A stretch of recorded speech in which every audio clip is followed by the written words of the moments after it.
अस्सलाम वालेकुम। आज की वीडियो में हम क्वेश्चन नंबर 6 करेंगे अकाउंटिंग इक्वेशंस का। तो देखते हैं हम लोग क्वेश्चन को। On 1 January 2015 the balance of MS Hahn Bros are as follow.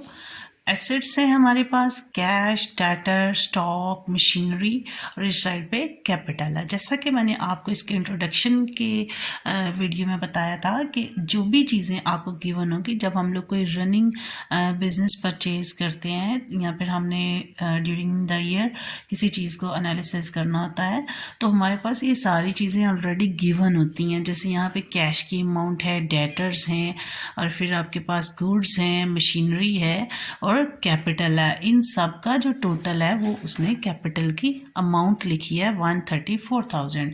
अगर आपके पास यहाँ पे कैपिटल की बजाय क्रेडिटर्स होते तो आपने क्या करना था, आपने इसके टोटल में से क्रेडिटर की अमाउंट को माइनस करना था तो आपके पास कैपिटल आ जाना था।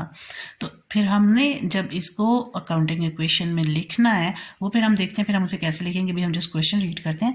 Transaction during the month of January are as follow. Purchase goods for cash 4,000 subject to trade discount of 10%। तो ट्रेड डिस्काउंट जो होती है ये डिडक्शन फ्रॉम लिस्ट प्राइस होती है और ये आपको एट अ टाइम मिल जाती है। लाइक आप अगर 5,000 की शॉपिंग कर रहे हो तो आपको जो डिस्काउंट मिला उसी वक्त मिला, आपने से 5,000 पे नहीं करना या किया नहीं है। जो आपको डिस्काउंट मिला है आपने उसको अवेल करना है और वो डिस्काउंट के बाद वाली अमाउंट आपने देनी है। तो इसी तरह इसने यहाँ पे 4,000 की चीज़ें खरीदी हैं, इसको 10% डिस्काउंट मिला है तो हम 4,000 का 10% लेंगे, हमारे पास 400 आ जाएगा। तो 4,000 में से 400 को लेस करेंगे तो हमारे पास 3,600 आएगा और उसी से हमने रिकॉर्डिंग करनी है। 4,000 से रिकॉर्डिंग नहीं करनी क्योंकि ये ट्रेड डिस्काउंट है, कैश डिस्काउंट नहीं है। Sold goods for cash ₹12,000 costing ₹10,500। तो यहाँ पे चीज़ें सेल हो रही हैं। एक तरफ तो हमारा एसेट रिड्यूस होगा, हम गुड्स में से स्टॉक में से चीज़ों को माइनस करेंगे और दूसरी तरफ हमें वो कैश मिल रहा है तो कैश इंक्रीज हो जाएगा।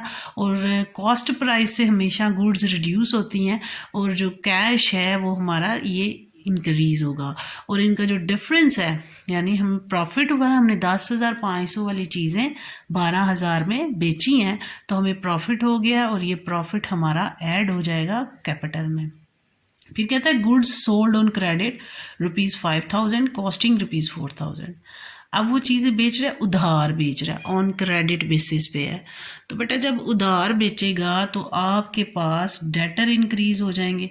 डेटर आपने ये जिस सेल प्राइस है इससे इंक्रीज करने हैं और गुड्स को 4,000 जो कॉस्ट प्राइस है उसी से ही रिड्यूस करेंगे। लेकिन यहाँ पे भी हमें जो अमाउंट ज़्यादा हमें बेच रहे हैं, इवन पैसे नहीं मिले लेकिन फिर भी हम इसे अपने प्रॉफिट में 1,000 को ऐड करेंगे क्योंकि फ्यूचर में हमें ये पैसे मिल जाने हैं। Goods return by customer. Okay, जब हमने उधार चीज़ें बेची अब वही बंदा हमें चीज़ें वापस कर रहा है 2,000 की जिनकी कॉस्ट प्राइस 1,900 है। तो कॉस्ट प्राइस से गुड्स में चीज़ें ऐड हो जाएंगी और 2,000 से डेटर रिड्यूस हो जाएंगे और जो इनका डिफरेंस होगा उससे हमारा कैपिटल में से प्रॉफिट भी रिड्यूस होगा क्योंकि अभी हमें मिला नहीं था तो हमने ऐड कर लिया। अब उसमें से जब चीज़ें वापस आ गई हैं तो उन चीज़ों के वापस आने की बेस पे उतना प्रॉफिट हमारा रिड्यूस हो जाएगा जो कॉस्ट प्राइस और सेल प्राइस का डिफरेंस होगा।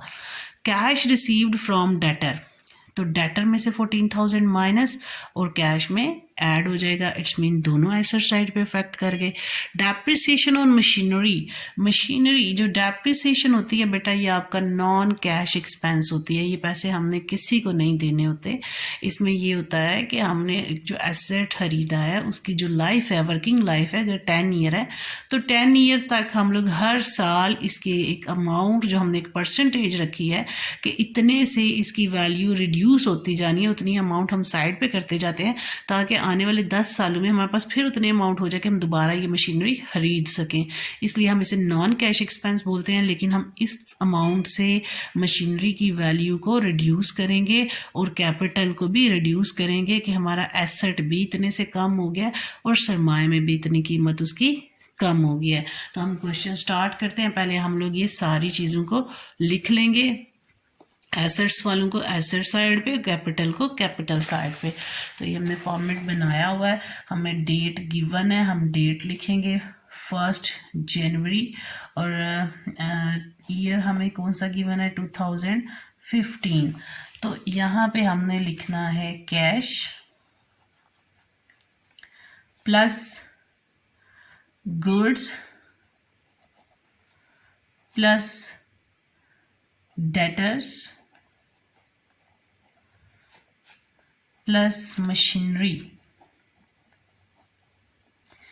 ये आ गई हमारे पास सारी एसेट्स वाली चीज़ें, और इस साइड पे हमें क्या गिवन है कैपिटल 1,34,000। ठीक है, इनके साथ हम नीचे इधर रुपीज़ लिख लेंगे ताकि हमें हर एक के साथ बार बार ना लिखना पड़े।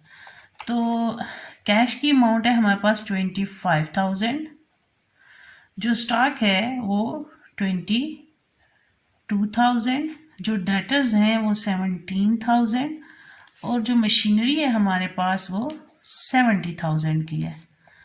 ठीक है, अब क्या है कि इसमें हम लोगों ने यहाँ पे बैलेंस लिख लेना है।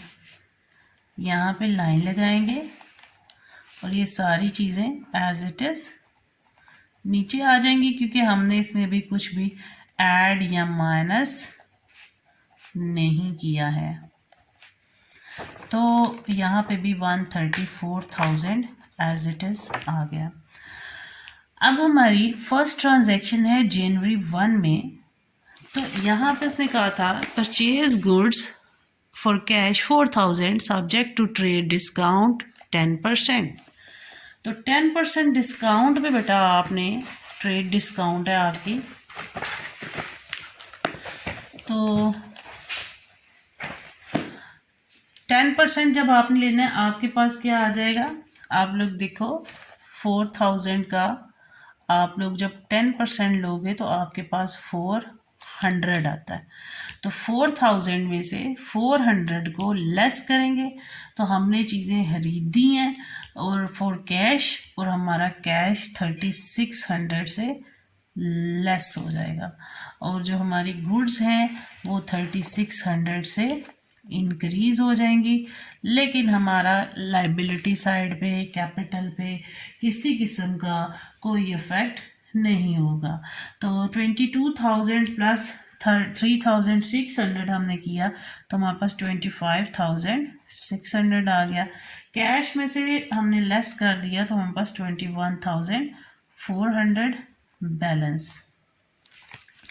इसी तरह 17,000 एज इट इज़ आ गया और 70,000 भी एज इट इज़ आ गया, और यहाँ पे 134,000। अगर हम अभी भी इसे काउंट करें इन चारों को तो वो यही अमाउंट बनती है 134,000। अब हम देखते हैं सेकंड, उसने जो 5 जनवरी को ट्रांजैक्शन की है कि सोल्ड गुड्स फॉर कैश। अब देखें, sold goods for cash 12,000 costing ₹10,500। तो कैश बेसिस पे उसने चीज़ें सेल की हैं और उनकी अमाउंट कितनी है 12,000 की बेची हैं, जबकि उनकी कॉस्ट प्राइस क्या है 10,500। तो जैसा मैंने आपको बताया कि गुड्स हमेशा जो स्टॉक है आपका वो जो कॉस्ट प्राइस है उससे रिड्यूस होगा। तो हमने कॉस्ट प्राइस से गुड्स रिड्यूस करनी है, कैश हमने सेल प्राइस से ऐड करना है, और जो हमारा प्रॉफिट हो जाएगा वो हमने कैपिटल में ऐड कर दिया। तो अब हम देखते हैं कि इसमें ऐड करके हमारे पास क्या अमाउंट आ जाती है। तो 21,400 प्लस 12,000 तो हमारे पास बनेगा 33,400 बैलेंस। अब जब 25,600 में से 10,500 लेस करेंगे तो हमारे पास 15,100 आ जाएगा। डेटर्स हमारे एज इट इज़ आ गए और मशीनरी भी एज इट इज़ आ जाएगी, और यहाँ पे कैपिटल में प्रॉफिट ऐड होगा तो हमारे पास क्या अमाउंट आ जाएगी 135,500। ठीक है, अब क्या करना है हमने, अब हमने देखना है नेक्स्ट ट्रांजैक्शन में क्या है। 5 जनवरी के बाद 15 जनवरी की ट्रांजैक्शन है जिसमें उसने दोबारा चीज़ें बेची हैं और वो कहता है goods sold on credit 5000 costing rupees 4000। उसकी कॉस्ट प्राइस 4000 है और वो क्रेडिट बेस पे है और वो कितना है 5000।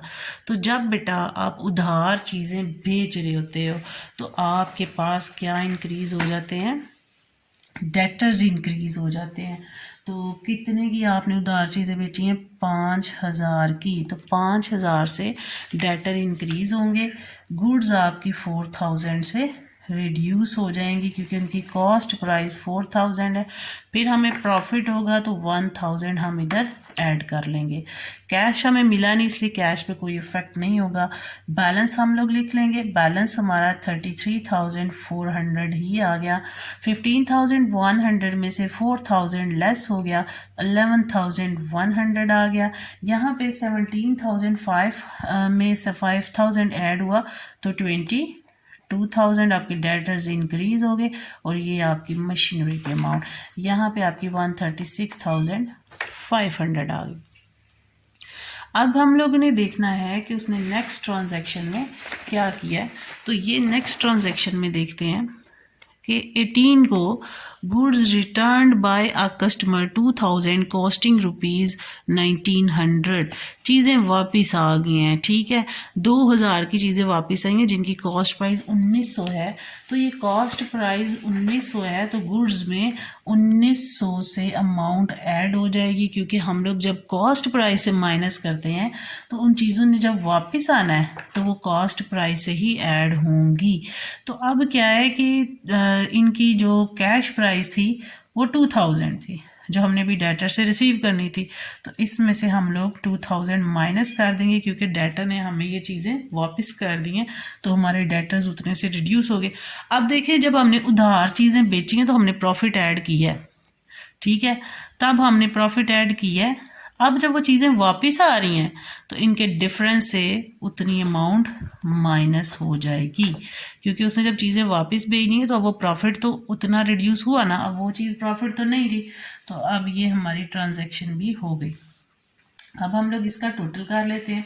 33,400 हमारा एज इट इज़ आ गया बैलेंस में, प्लस 11,100 में 1900 ऐड हुआ तो 13,000। 22,000 में से 2,000 लेस हुआ तो हमारे पास 20,000 और यहाँ पे मशीनरी 70,000 और इसमें से 100 लेस हुआ तो 136,400। अब नेक्स्ट ट्रांजैक्शन में 24 जनवरी में वो कहता है कि उसने कैश रिसीव किया डेटर से और कितना कैश है 14,000। तो जब डेटर से कैश रिसीव किया कैश इंक्रीज हो जाएगा 14,000 से और डेटर्स 14,000 से रिड्यूस हो जाएंगे लेकिन कैपिटल पे कोई इफेक्ट नहीं आएगा, ठीक है। तो 33,400 में हम 14,000 ऐड कर दें तो हमारे पास बैलेंस में आएगा 47,400 और स्टॉक एज इट इज आ गया। 20,000 में से 14,000 लेस हुआ तो हमारे पास 6,000 आ गया और मशीनरी भी एज इट इज आ गई और कैपिटल भी 136,400। अब हमारे पास इसकी लास्ट ट्रांजैक्शन है 30th की। कहते हैं डेप्रिसिएशन ऑन मशीनरी। मैंने आपको बताया कि डेप्रिसिएशन नॉन कैश एक्सपेंस है, कैश के ऊपर इसका कोई इफेक्ट नहीं होगा। आपकी मशीनरी 1400 से रिड्यूस होगी और दूसरा आपका कैपिटल 1400 से रिड्यूस होगा। अब हम क्या करते हैं, इसका बैलेंस चेक कर लेते हैं कि इसका बैलेंस क्या है। ये हमारे पास 47,400, stock as it is, debtors as it is, इसमें से ये लेस हुआ तो हमारे पास 68,600, 136,400 में से 1400 लेस हुआ तो 135,000। तो यहाँ पे इसका टोटल करेंगे और इसका टोटल करेंगे 68,600 प्लस 47,400 ओके प्लस 13,000 ओके, ये भी हमारे पास 135 5000 टोटल बन रहा है। तो हमारे जो एसेट्स हैं वो हमारी लाइबिलिटी प्लस ऑनर इक्विटी दोनों साइड इक्वल आई हैं। तो इसके साथ हमारा ये क्वेश्चन नंबर 6 कंप्लीट होता है। आपको स्टिल इसमें कोई कन्फ्यूजन है तो आप लोग डिस्कस कर सकते हैं। Thank you. अल्लाह हाफिज़।